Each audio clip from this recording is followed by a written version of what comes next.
no company, no recruiter, no executive of a company cares that you can solve a case study or that you can go through a multiple choice exam or write a paper. Those things are irrelevant in the professional environment. It's all about, can you solve a problem that is hard to define, that requires more resources than we have, and that's a real challenge that doesn't have an answer. And that to me is something that is missing from almost all of education. Like, all of what we do is we've made education easy for educators by providing them with answer keys. What world do we live in where we even have an answer key at all? Preach, Jordan. Welcome to the Phil with Forbes 30 podcast. This is Phil Michaels, Forbes 30 Under 30 entrepreneur and performance coach.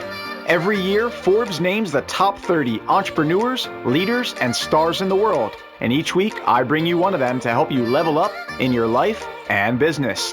From celebrities like LeBron James to Kylie Jenner and Cardi B, to entrepreneurs with companies like DoorDash, Instagram, and YouTube, you're sure to learn from the list. Thanks for spending time with me today. Now it's time to level up. Level up.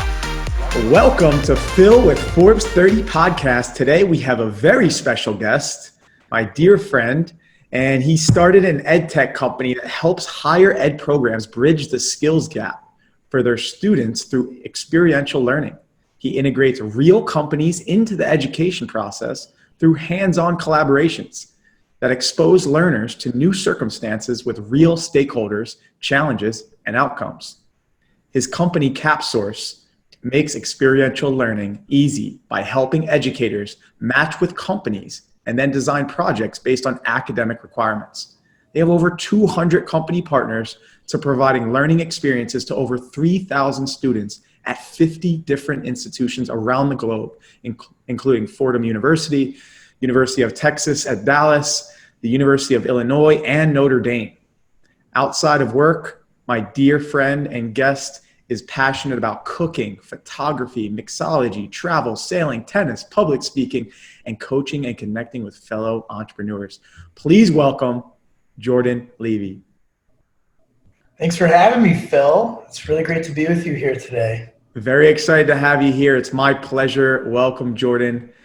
Jordan and I met in Israel originally, and we've had so many experiences since then.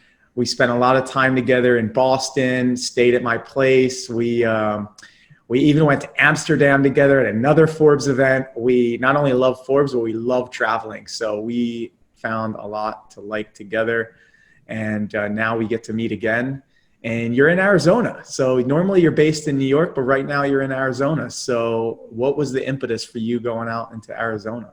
Yeah, it's a good question. So I've been visiting Arizona. My in-laws live down here, and so does my fiance's brother has an equine therapy horse ranch, which is a really wonderful place to visit. And, we've always looked at this place as kind of a temporary haven, something nice to kind of escape the craziness of New York. And, I have the good fortune of operating on a global team. Pieces of the team are across the Middle East and Asia. And obviously, those areas got, impacted by the pandemic first. And so as we saw this kind of tidal wave coming towards New York, we made a decision very early on to kind of ride out the storm in Tucson, because this is a place that we kind of know is serene and calm and would be conducive to work. And that's a really important thing as an entrepreneur, is really finding a place where you can be your best self and be focused. And so I really feel fortunate that we came down here. March and April are a really beautiful time of year. Now we're in May and it's a little bit hot every day. We're talking about like above 100 degrees, but it gets you to really be able to focus in on the work and also enjoy some of the beautiful hikes and sunsets, closer to the end of the day, after you've put in your time. Another reason we connected, we love the sunshine and we appreciate quality of life, which is so important for an entrepreneur, making sure you enjoy your life and where you live. And what better place to be quarantined than in Arizona or Tampa, Florida. I mean, we both moved from the cold to the warm weather, so we have that in common as well. Yeah, you got to put yourself in a position to succeed. And a lot of that is about the physical and psychological safety. Because to be in a place to experiment and create, you need to be in a place where you feel like you have a good foundation. And, of course, I love New York City. Everything that makes New York City amazing is also what makes it a really challenging place to be at this time in history. And so, that kind of like, perpetual cycle of innovative, get feedback, go to market, go back to the drawing board is something that I really liked about New York. And obviously now is not a good time to do that there. And so because of that, we kind of totally shifted our mindset. Obviously we're in a fully virtual world. Our product lends itself very well to that environment. So we feel very, grateful that, the team is growing. Our product is improving every single week. And we're just like growing our customer relationships because they really need solutions like the ones that we offer. Yeah, it's good to have both. You living in the cold and living in, a great quality of life, like Arizona or sunshine. And I forget who said this quote, but it was like, live in New York for a while, but leave before you get too hard. And live in California for a while, but leave before you get too soft. And you and I both have that, the best of both worlds, where we got to experience the hard knock life, the hustle and grind, work every day in the cold, inside, no sun. But then also we get to enjoy some of the fruits of our labor and being able to work from wherever we want in the world and travel and enjoy our lives. Yeah, I think remote work is a choice. I mean, granted, everyone doesn't have that choice. I think now they do, which is really interesting. Although we don't really have enough remote jobs to really fill everyone's needs. And of course, there's a lot of pain and frustration in the economy right now because as the customers aren't spending, the businesses aren't producing, they can't use their employees who now can't take a salary, who then can't participate in the economy. So it's really, things are going to get worse before it gets better, especially until there's some clarity on a timeline of when we're going to be able to go back, to normal, whatever that might be. But, it's important to kind of, touch up on the skills and also reflect on like what your values are, whether it is your work values or if it's something that's more personal. But, from this experience, I realized like, building a remote team is important to me because I don't think I'll ever want to be in a physical office, with my team members. I think it's important to get together with them as often as possible, especially, in person as well as virtually using Zoom or other types of web conferencing tools. But, at the end of the day, it's really all about, providing, creating the environment where you could be the most successful. And I'm just so proud of the team dynamic that we've been able to create that's been fully virtual ever since I started CapSource in 2017. And I think that there's no going back at this point. Like, I don't think we'll ever kind of delve into the physical office space realm any longer. That's a great point. It's like, this is the new normal. We're not going to go back to the old normal. So if this is the new normal, how can you make the most of it? How can you play offense rather than defense? So what's one of your go-to hacks to get the most out of this current time or this new normal COVID-19? Yeah, so obviously there's a lot of great people out there in the world that are have a little bit extra bandwidth because they're not commuting to work, they're not seeing friends, they're not socializing as much, they're not shopping, and running around from place to place. So I'm fond of learning. I actually every day make it a point to go to sleep slightly smarter than I woke up, and I think part of that drive really is rooted in my interest in learning from other people who have experience in different areas.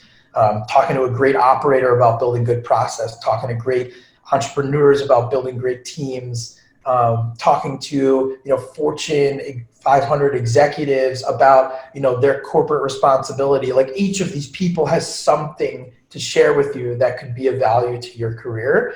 And asking the right questions is really what it comes down to. Being curious, and then really taking as much of that in as you can as you continue to build who you are. And that's what I do to try to pass the time and continue to stay on the mark is really just, continue to network and try to find new people to connect with that maybe otherwise wouldn't have made the time previously, or maybe wouldn't have been as valuable to me as they are now.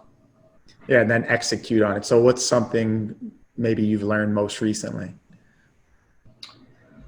It's a good question. Any courses you're taking, or a documentary you watched, or a book you read that you learned something that is worth sharing?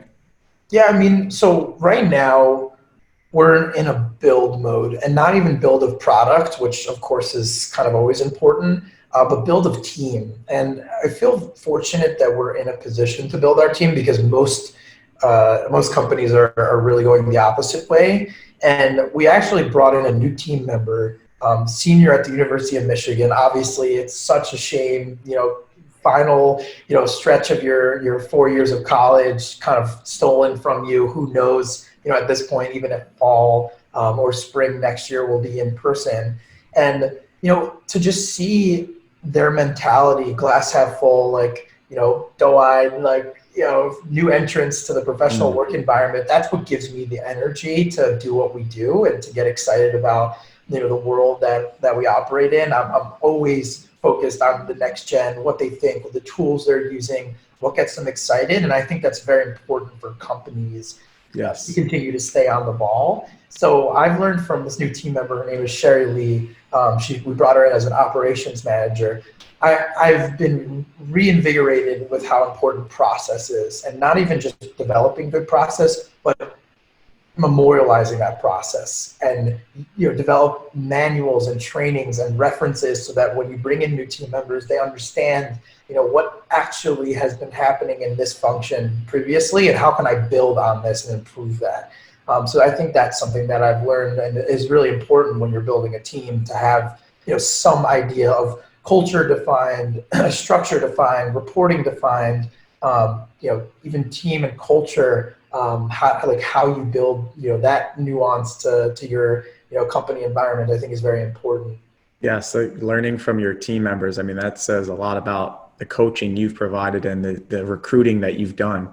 And there's a great book about this called The EMyth by Michael Gerber, which is all about creating systems in your business, or else you'll end up becoming the employee of your own business. And a lot of business owners succumb to that and end up becoming an employee of their own business rather than working on the business. They end up working in the business instead of growing it. So EMyth by Michael Gerber is a great way to create those systems, those manuals, to make sure that you have a nice, seamless process for how people come in and grow within your company. And connecting with like-minded individuals, such as those at University of Michigan or other high achievers, like other Forbes members. I mean, that's how we met. So tell me, when you made the list, where were you when you found out you made the list? How did that feel? Do you remember the exact moment when you heard? I do remember the exact moment. So, so you and I met on the reality trip, which was an incredible opportunity to go explore Israel. They offer themed journeys. It's not exclusive to the Jewish population. So it's something that I thought was a really interesting mentoring opportunity. That point, when I went on my first journey, which was the year before you and I went to Israel together, because I had facilitated your experience, was actually a big chapter of transition for me, mainly because the company that I got awarded Forbes recognition for, I had actually left literally 2 weeks after we got the notification about Forbes, and I had already been kind of on a transition out plan from about a month and a half earlier. So I started really, I was all by myself in my apartment in Arlington, Virginia. And, because I no longer was like working at the company. And so I didn't really go to the office. Obviously they were celebrating with the team. And so for me, it was a moment of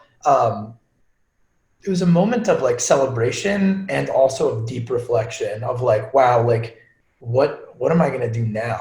Because now I just got recognized for this awesome work we're doing in education, and I no longer work at an education company.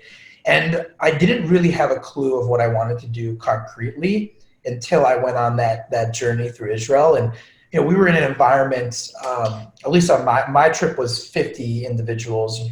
For us, your trip was 90. So that was even more of high power individuals all in one place, kind of, synergizing and coming up with, great conversation. But during my first journey, I really just opened up to folks and was like, hey, like, here's where I'm at in my career. Like, here's my areas of uncertainty. Here's the questions about, me as an individual and as a leader. Can I continue to do this and continue to try and build something, now again from scratch after having gotten this far?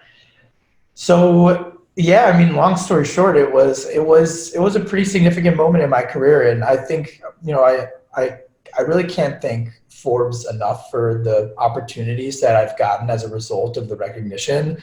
I think what they do is incredible in recognizing young talent that, is eager to change the world and in different segments that are very important. And, even the peers I've met in the education group, I've become good friends with, and some of them have become great mentors because, we're building the future, right? Like these young professionals, the ones that say, you know what, I'm not going to start at the bottom of the totem pole and work my way up. I actually want to create my own totem pole, and I want to let other people climb that totem pole and teach me some things. And I want to learn from other people who have done this before. And so that to me is like kind of that like intuitive need to like continuously learn and challenge myself. And that's what kind of got me to dive right back into education, change the business model, change the product, change, which stakeholders we were serving and how. And so it was really all rooted in, that, moment. I was in the basement in my room in Arlington, Virginia, and got like probably one of the best emails that changed my career so far. Wow. How fortuitous. And it's amazing how traveling does that to us. It's like we take a step back, we reflect, we meet new people, we're in a new culture, a new environment. It kind of shocks us and forces us to re-clarify our journey, where we want to go next, and being surrounded by like-minded individuals. You and I both appreciate that. It goes back to the old saying, a rising tide lifts all ships. And I'm a huge fan of that idea. So take us back to the very beginning. Where you're from, where you grew up, and the path that led you to where you are now, making it to the Forbes list, and the trajectory you've aimed to achieve. Yeah. So I'm originally from New York. I think I'll always be a New Yorker to some extent. As we were talking about before we started recording, like, you could take the man out of New York, but you never take the New York out of the man. And I think that is, as particular as the type of pizza that I need in order to thrive as an individual on this planet, all the way through, some of the business antics and the hustle. I think, the famous quote, you could make it there, you can make it anywhere. I mean, I really think it's true. I think New York, it's hard to stand out. Really is, because there's just so many people doing so many interesting things. And I think also one of the really cool natures of New York is the fact that people are like magnetized to it. Like they need to come visit, they need to come drop in. And, so like, just having a place there and being able to, say hi to friends that were passing through, like, to me, that's like the invigorating, networking and kind of like relationship building that I need. And I just always thought that having a place in New York was great for that. So born and raised in Long Island. My dad's, actually from Israel originally. So very different culture than my mom, who grew up in Long Island, 6th generation American on that side of the family. So really two different cultures coming together in our house. I have two siblings. My oldest sister is actually an educator. She's an elementary school teacher in Great Neck, actually. She was the one who really charted the path for me to become interested in education. I actually never realized how important education was to me until I realized how much it impacted me as an individual developing into, a young professional, how much like the mentors kind of filled the gap that your parents can't fill because they have different interests, different experiences. And honestly, I think the other thing was, my mom always said you're going to be a business guy, and my sister was always interested in education. So I never really thought like, oh, wow, can these kind of neatly come together for me? And that's really what, I got the opportunity when I went to Lehigh, to study entrepreneurship. I was also studying accounting and finance, which is what led to, creating my first business, which was a company I started as a senior in college called Real Time Cases.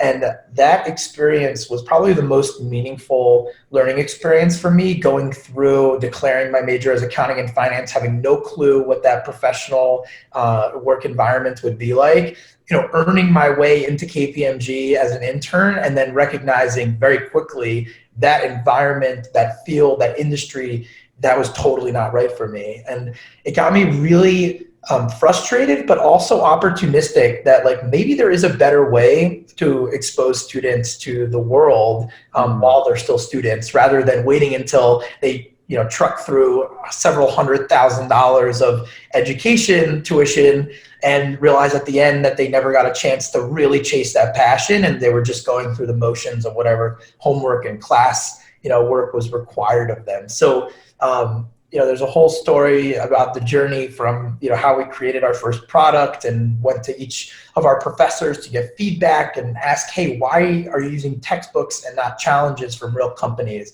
And it came down to, you can't buy, a challenge from a real company. And I said, what if you can? And that's really what started Real Time Cases and my whole, dip into this world of experiential learning, which has been a roller coaster ride of highs and lows, but certainly something that I'm extremely proud of to date.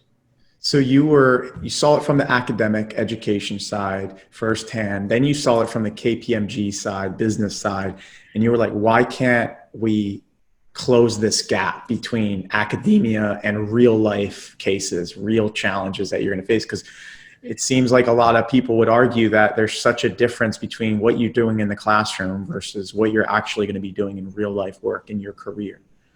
So how do you bridge that gap? How does CapSource do that? How do you find the challenges, and then walk me through how it works? Yeah. So the first thing that's important to think about when you're kind of reflecting on your college experience, or even kind of creating a sense of hope for your children that will be going to college is, what do you really want them to get out of that experience, right? So it's a 4 years of like intermediary kind of transitioning between an environment where you're living with your parents, usually everything is kind of mapped out for you, to an environment where some of those like those safety nets and structure is taken out, and then now you have some free time to get creative. And for me, what I thought was missing was really the opportunity to get out to the world and solve problems, and use that as an opportunity to reflect on what skills I liked using, what problems I liked to solve, the types of people I wanted to work with.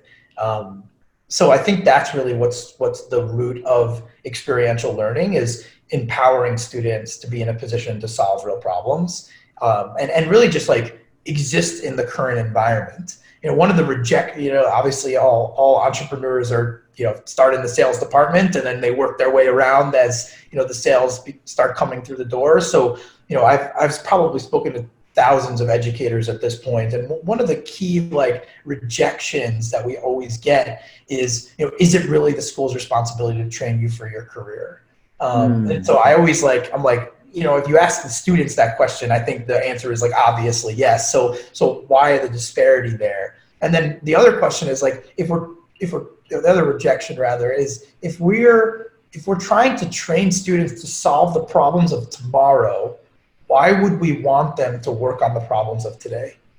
And I always laugh at that, because I'm like, how can you ask somebody to understand a problem of tomorrow if they don't understand the problem of today?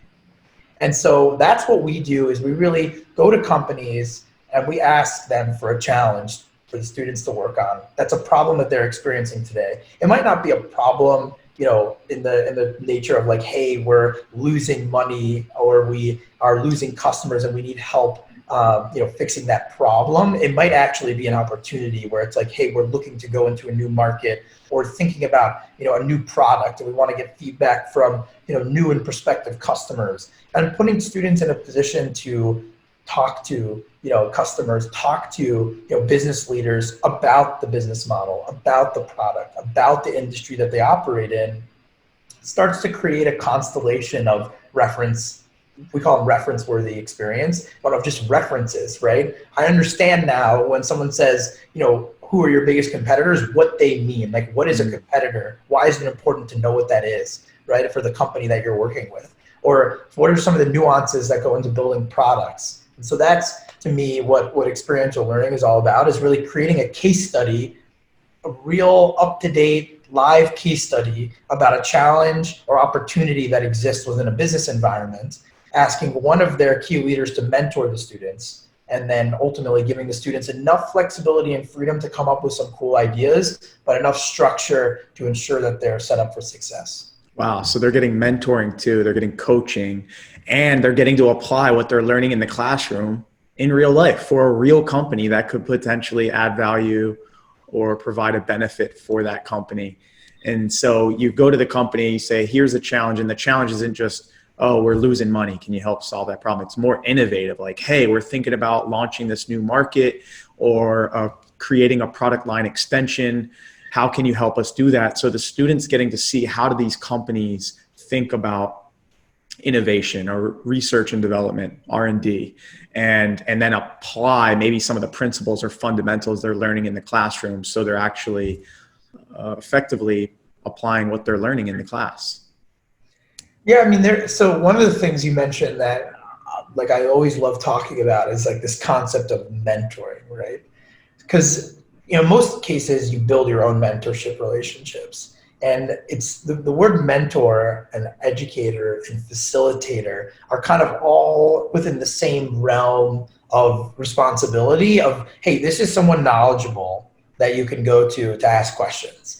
And one of the key challenges of building good mentorship relationships is you don't have anything of mutual interest, no aligned goals, right? And so one of the things that our project-based experiential learning approach does is it aligns the mentor's goals with the teaching goals for that course or the learning objectives for those students. So, hey, if I'm going to graduate with a marketing degree from Lehigh University, I need to be able to work with a director of marketing within an organization that has a problem that needs to be solved, and that enables you to go to that mentor and solve their problem, in tandem with them, which is very different than how most mentorship relationships are budded, because I think most of them start from an area of similarity, but not an area of mutual interest and goals. And so I think if you can expedite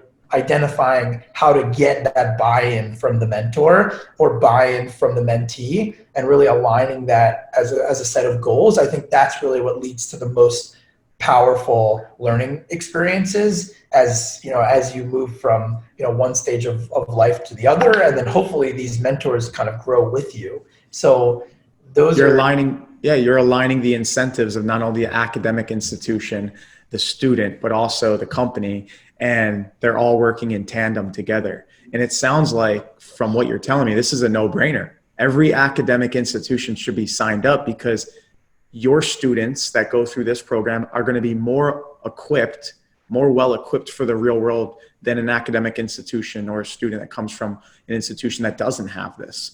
And they're going to be more employable, because a company is going to want to work with a student that already has some real world experience than someone that doesn't.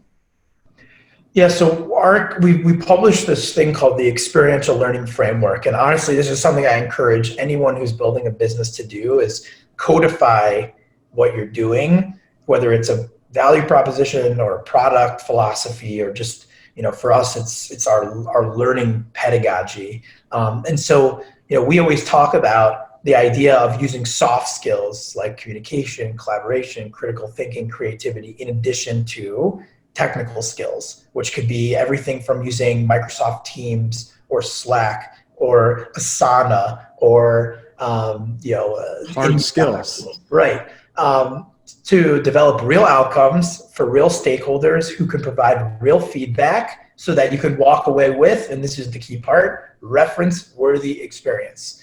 That's what makes our programs more powerful for students than anything they can get in a traditional classroom environment. No company, no recruiter, no executive of a company cares that you can solve a case study or that you can go through a multiple choice exam or write a paper. Those things are irrelevant in the professional environment. It's all about, can you solve a problem that is hard to define, that requires more resources than we have, and that, that's a real challenge that doesn't have an answer. And that to me is something that is missing from almost all of education. Like, all of what we do is we've made education easy for educators by providing them with answer keys. What world do we live in where we even have an answer key at all? Preach, Jordan. Preach. I totally agree with you. Education needs to be disrupted. It is antiquated. It needs someone like you and your team to come in and really shock the system so they can level up. And everyone wins. That's the best part. Everyone wins. And you'll have a modern day version of that for hopefully after this crazy time. And this will be the new norm. This CapSource is taking over. So tell me about these objections, these failures or obstacles, challenges. How did you overcome them? Like, give me an example of one that helped lead to your success or looked like a failure but set you up for later success. Yeah, so education is a very different product category than most because it actually takes so long to integrate new learning techniques into a curriculum because you have to convince someone to try it. And then after they've tried it, it actually takes a very long time to prove that it worked, right? So like, our value proposition is we could prepare students better for their careers. Well, we work with freshmen at Northern Illinois University. So how long does it take to prove that this particular experience is going to actually benefit them by the time they're seniors graduating to enter the workforce, or maybe even juniors, looking for internships, right? And so that whole concept is one of the main things that has always been a challenge for education companies and why you never see this viral growth of business. There's a couple exceptions to that, of course. One that comes to mind is Trilogy Education. They built boot camps for higher ed institutions that wanted to teach students how to code. And obviously all these boot camps were like growing and coming up with these cool business models, revenue share agreements, and the income share agreements rather. And the schools kind of got jealous and said, damn, we're going to lose all the computer science students if we can't attract them to our program. So Trilogy came along and said, we can give you a boot camp. And the thing that was really cool about their model, not only is that they were able to help the schools create these programs, but then they were also able to help the schools recruit the students and graduate the students and really ensure that they had jobs afterwards. So we use those types of organizations as a beacon of what we're trying to recreate. Of course, I think any business, any industry is full of rejection, not even just objections, but rejection flat out. It's full. You're going to come across rude people that really just don't deliver feedback very well. And just you have to just kind of get up, brush it off and keep running. Not even just heading in the direction, but whatever is bogging you down, you got to just get through it because, someone else will, and someone else will come out the other end of. You got to be willing to hear a lot of no's because all you need is one yes, but you are going to hear a lot of no's. I forget who said this, but it said success is just moving from one failure to the next without losing enthusiasm or motivation. I love that quote. And I guess so one of the things that we've had trouble with, candidly, is, the education institutions don't really know what they want or how they want to solve this problem. And obviously we're one vendor with one methodology and one way of doing things. And so, we've lost customers. Of course we have. And so every time we lose one or every time our contract value goes from, 100,000 to 50,000 to 20,000 because the schools are changing the way that they want to build these programs. It gets us, of course, there's two ways to respond, right? Of course, there's the natural tendency to be like, gosh, so what did we do wrong? Like, how can we avoid this mistake in the future? Which is, of course, important in terms of reflection. But I think what we do is we look at the product and we say, okay, how can we improve the way that we're doing things so that we can have more staying power, a larger lifetime value? And so, for us, it's really just about continuing to try and do great work, because at the end of the day, our mission is to help students prepare for the future of work. And so as long as we stay true to that mission, I think we'll continue to have customers. And I think our model is all about being flexible with the institutions and letting them decide, hey, this is the way that we want to do experiential learning. This is what our unique experiential learning is all about. And so we provide that freedom and flexibility, and also try to make it easier, for the program directors and educators. Yeah, because you have a problem of, you got to make it easy enough to onboard them, so it doesn't feel like a huge burden, because education institutions are getting bombarded with requests, and they are probably having to say no to a lot of institutions or companies that are coming to talk to them. So you have kind of two angles you play, is like the short-term instant gratification you need to give them to say, hey, like, look at these results, it's working very quickly. But you also have long-term gratification, which is like, look, this freshman, going back to your point, at Northern Illinois, 4 years later, look, he got the job that he wanted, and it actually was the experiential learning he had in the beginning. So imagine someone, I'm sure the audience who's in education would want to know from you, what advice would you give to someone who wants to enter this industry, wants to get their business or product or service in front of an education institution? What advice would you give them? Well, there's kind of a two-sided recommendation. So one of the hardest things in education is to get your first customer. You have no track record. Even if you're coming out of another company, you still have to build a product and a reputation. So it's one of the hardest things is to get your first customer. And then once you have that first customer, you can really understand the nuances of what it takes to really deliver that value that you promised. And then it's much easier with a reference account to kind of replicate and package. Use that as leverage to get your second client. So one of the things I always say in education is, you sometimes are going to have to do things for free, or sometimes going to have to do things for deeply discounted in order to get through to, that validation point where you can start to replicate. Mm-hmm. The caution I would provide anybody who's interested in the education industry as an entrepreneur is, you cannot give too much for free, and you really shouldn't give anything for free. Everything should be quid pro quo. Hey, I'll do this for you if you will give us a video testimonial or publish a press release about the impact of this. So some way of getting them to have some skin in the game, because one thing that's extremely important to success of education products is buy-in from the folks that are responsible for ensuring the delivery of that product to the students. And so it doesn't happen if there's no buy-in. And so even though everyone has told me, why don't you charge the companies to do this? They're the ones that have the money. And I always say, they're not the ones that have the problem, right? The companies don't have a problem recruiting. They don't have a problem solving their problems. That's their job. That's what they do, right? That's what a company does. That's how they survive. That's how they make money. That's how they reward the profit, the shareholders with profit.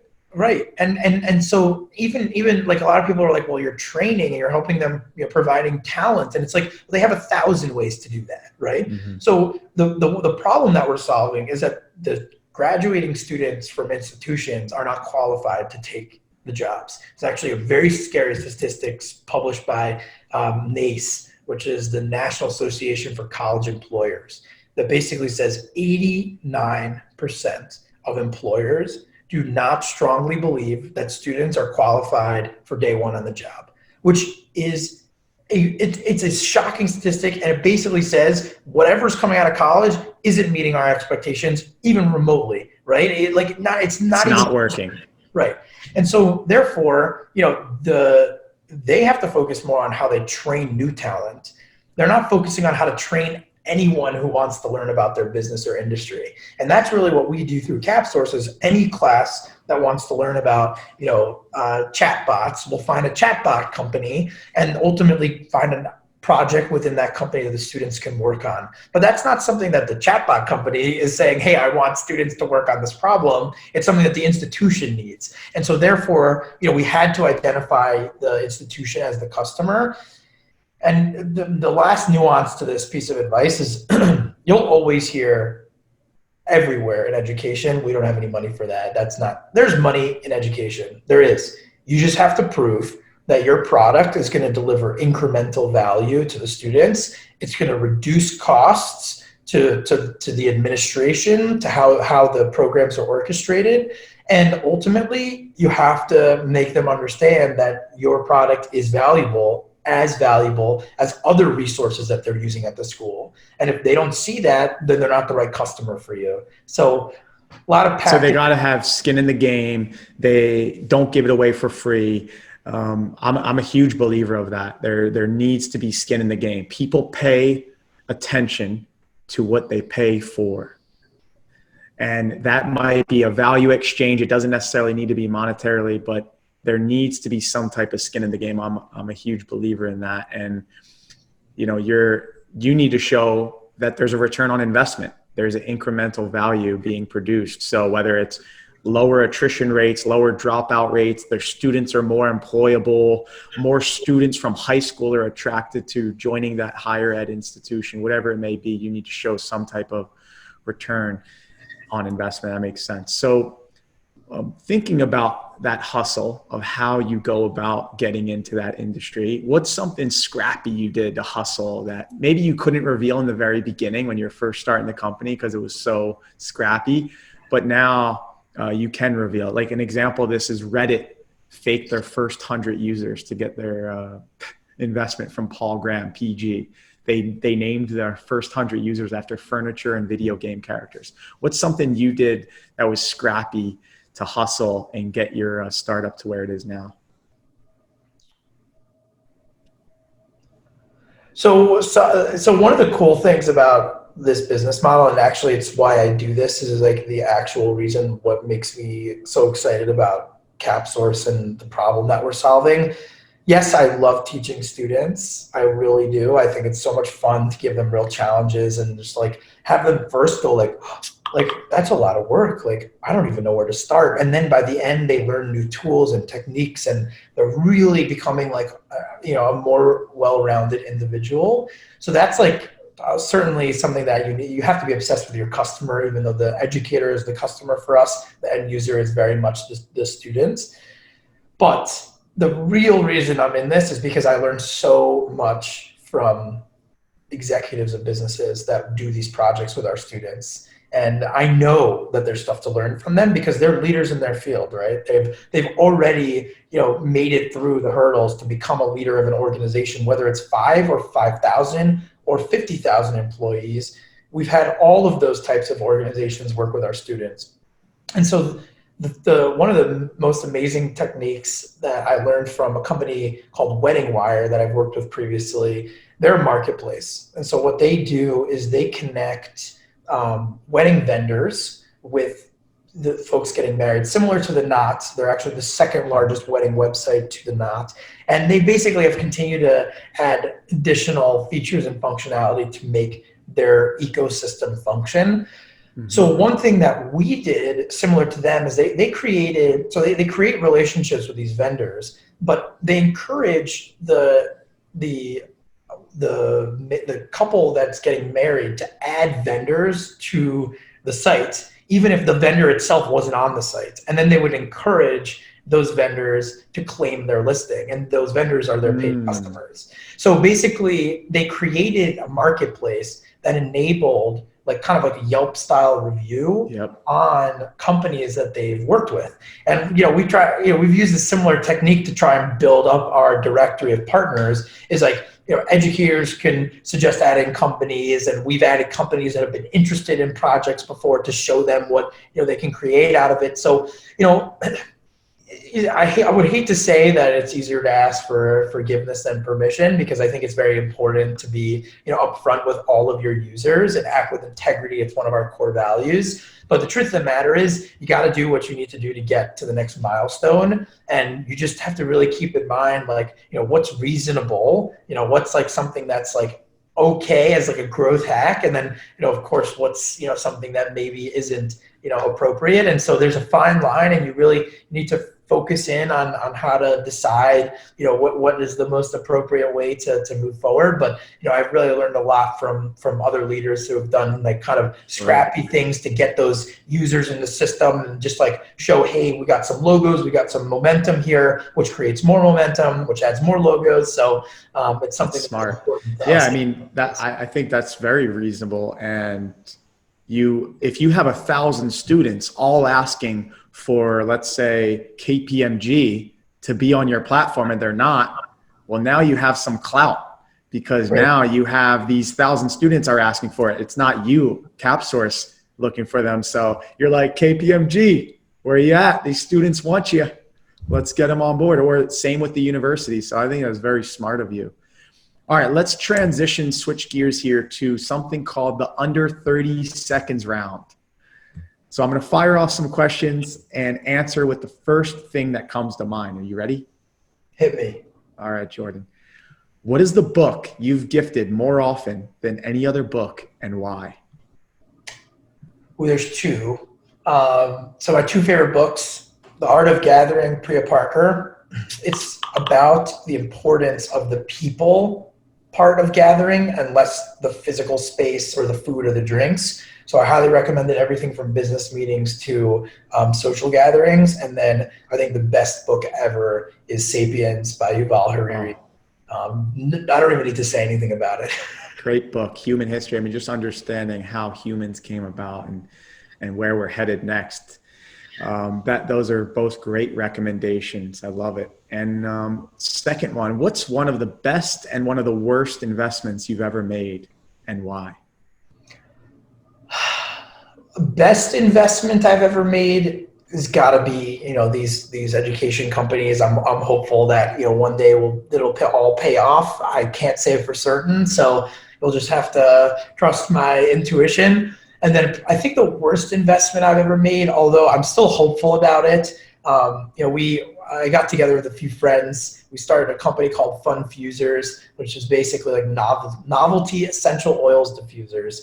So far, we've only put money in and gotten absolutely zero out. No sales, no product yet in the marketplace. So definitely not the best entrepreneurial venture, but something that certainly allowed me to learn a lot more about like physical products and supply chains, which is something I'd never done before. Learning experience. Yeah. Starting a business, I think, should be a requirement of all early childhood education institutions to help people just go through the experience. There's something to be said about starting your own company and having to learn everything as you go.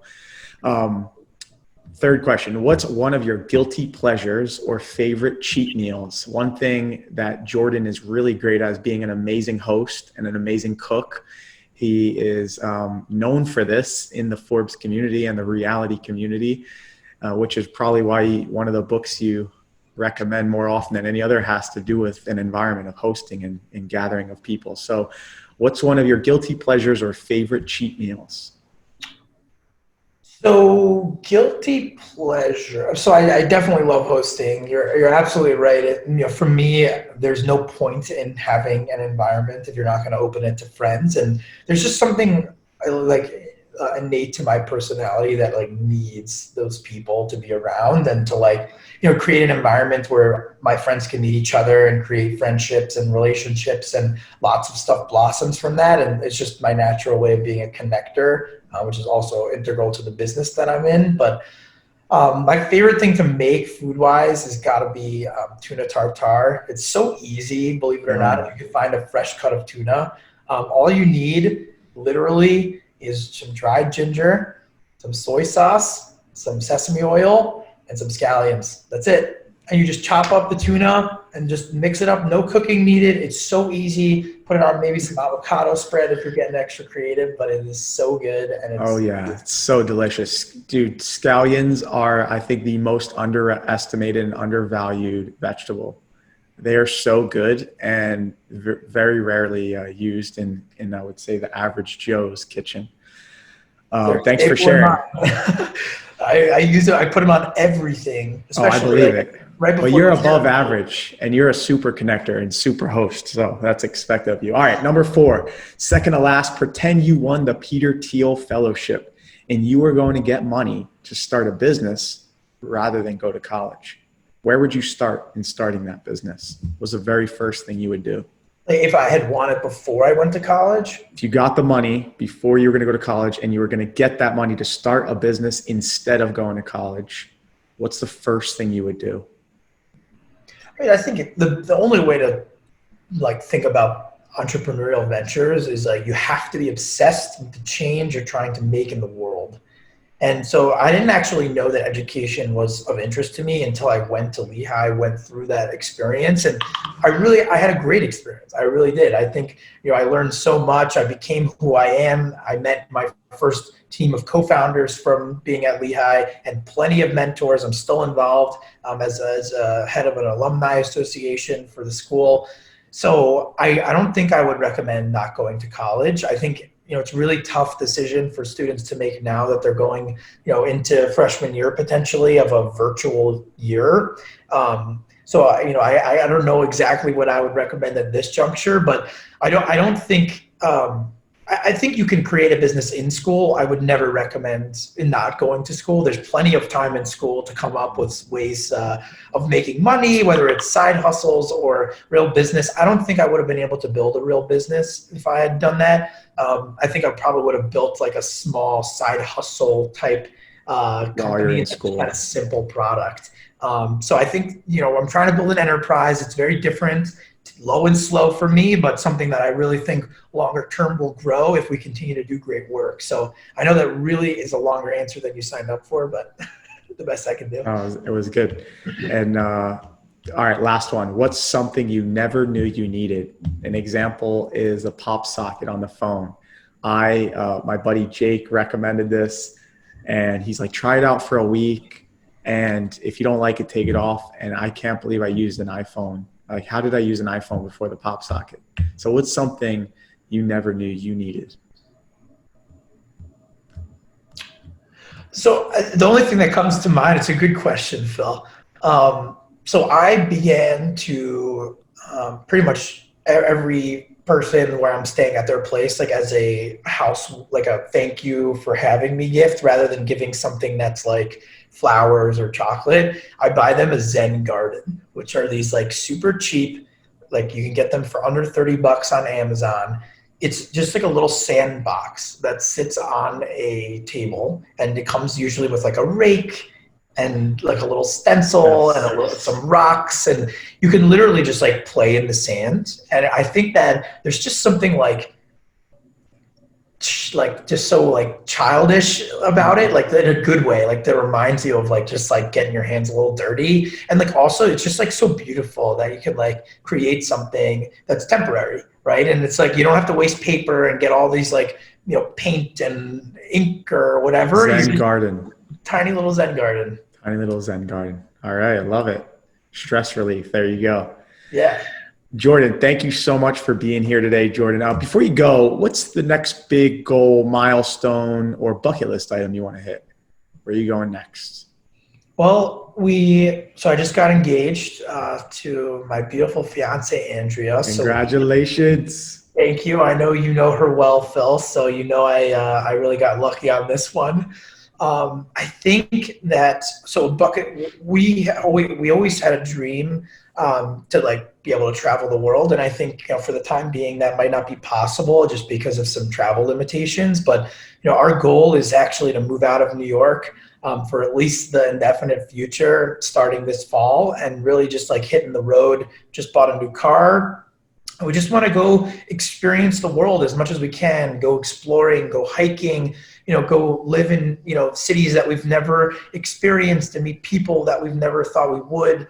And I think it's just like a big part of like, for us, just becoming like that couple that we really want to be. So I'm really excited for it. It's right around the bend, but hopefully things will calm down a little bit on the pandemic front. I'm excited for you. I support this, and I'm happy to be your tour guide when you come to Tampa, Florida to visit.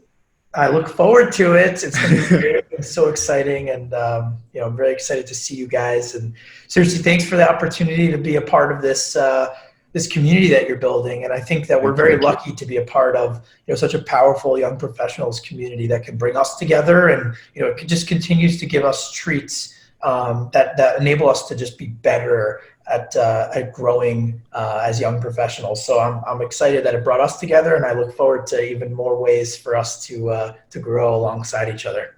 Thanks, Jordan. Now, I know you want people to find out, like if you're an educator right now and they want to get involved, or they're a company or a student that's already in school and they're listening and they want to know, well, how do I get my school to have CapSource? Or if I'm a company, I'm a head of HR, like who's the decision maker at the institution and the company that you would talk to? And two, how do they get a hold of you? Yeah, so we work with any type of institution. It could be, associate degree programs in community colleges, all the way through top tier research institutions. So there's really, the type of education is relevant to any student. We've worked with high school all the way through graduate programs. Also pretty much any major, especially if you want them to understand how that major actually applies to some industry categories, even if you're a liberal arts and want to work with nonprofits. So best way to get in touch with us, capsource.net. That will be our website. There's a little bit of an overview for all of the different users, including educators, companies, and students. Typically within companies, we target individuals who can host a project. Actually, often not an HR department, because it is not a recruitment initiative. It is actually like, junior consultants coming in to do a project. So if we want to do a marketing project, we got to talk to someone that's manager, director, VP in the marketing department. If it's something in ops, then we'll go after something in that realm. If it's sales or if it's product development, we'll go after those teams. And so that's why what makes it such a special learning experience is that the mentor has an immense amount of knowledge over the landscape of their own business and their own process and their own category within the company. So it's really special for the students. That's awesome. Thanks for sharing. And now, if people want to go and learn about how to make the best tuna tartare, or they want to learn more about Jordan and witness your journey across the U.S., where do they go to connect with you directly?